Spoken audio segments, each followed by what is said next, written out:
মিনা এবং দিয়ার জন্য গ্রামের বাড়িতে কে যেন একটা গিফট পাঠালো। গিফটটা আসলে খুবই বড়। তারা দেখে আসলে অবাক হয়ে যাচ্ছে যেটার ভিতরে কি হতে পারে। তারা ভেবে পাচ্ছে না কে গিফটটা পাঠাতে পারে।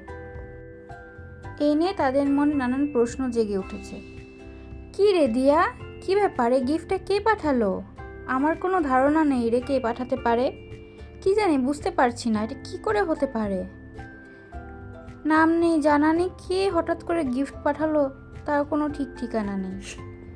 কি সুন্দর গিফট খালামণি, এটা তো অনেক বড় গিফট, তাড়াতাড়ি খুলো দেখি ভিতরে কি আছে।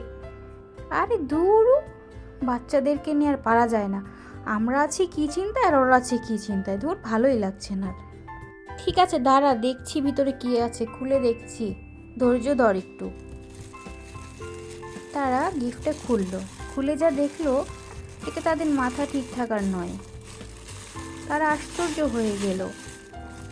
তারা গিফটটা খুলে দেখলো একটা স্কুটি। এ কি, এটা কি? হায় আল্লাহ, কি কিভাবে সম্ভব? স্কুটি পাঠিয়েছে কে? এত দামি গিফট, এত দামি গিফট কে পাঠাবে আমাদেরকে? এরকম কে থাকতে পারে দিয়া, তোর জানা আছে? আরে না, আমি জানলে কি তোকে জিজ্ঞেস করি নাকি রে? নামও তো দেয়নি যে জানবো। ওয়াও, কি সুন্দর খালামণি, খালামণি আমরা উঠবো।